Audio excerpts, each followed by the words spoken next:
የሚያስተዋወቅኳችሁ የገጠሪቷ ገዳማት እንዲሁም ደግሞ የአብነት ትምህርት ቤቶች እርዳታ ማስተባበሪያ ዋና ኃላፊ የሆኑት ክቡር አባታችን የመጨረሻውን ቃለ ምዕዳን ቡራኬ ይሰጡናል። ወደ ክቡር አባታችን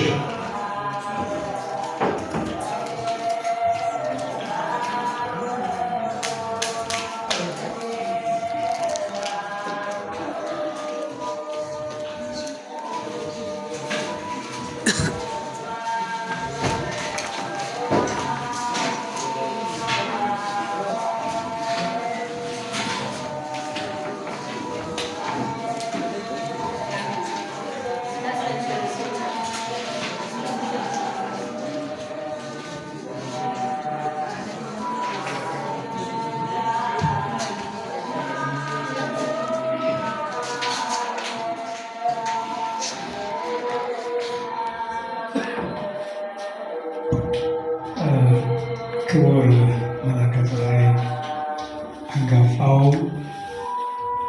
እንግዲህ በታላቁ ገዳም በላሊበላ ሲያገለግሉ ነበር። እንዲሁም ደግሞ በዚህ በመድረኩ ላይ ቃለ እግዚአብሔርን ስለ ክቡር መምህራችን ሌሎቹን በማስተባበር ኮሚቴውም የሰራውን ስራ እግዚአብሔር ሁሉ ይባርክልን። እግዚአብሔር በእውነት አባታችን በመካከላችን መገኘታቸው ደስ ይለኛል። ለምን ርዕሰ ገዳም የነበረው ጥንት አባቶቻችን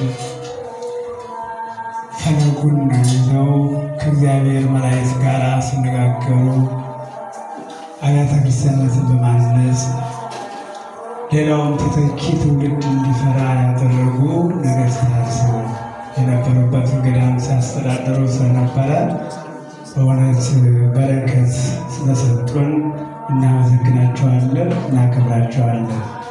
ለሁላችን ይደርብን። እንግዲህ መምህሮቻችንም ያው ቃለ እግዚአብሔርን ስለ ቤተክርስቲያን ታሪክ ነግረውናል። ቤተክርስቲያን ማለት ምን ማለት ነው?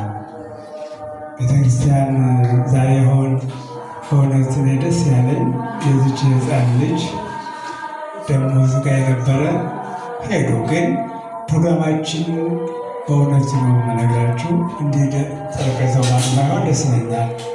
በልተን አመስግነን ስብሐት ተብሎ ብንሄድ ትልቅ በረከት ያሰጣል። አጭደን በተን ነው ሰጥተው አሁን ለትንሽ ደቂቃ ቢጠብቁ ጥሩ ነበረ። ግን እኛም ደግሞ ያው ቤተክርስቲያናችን ስራ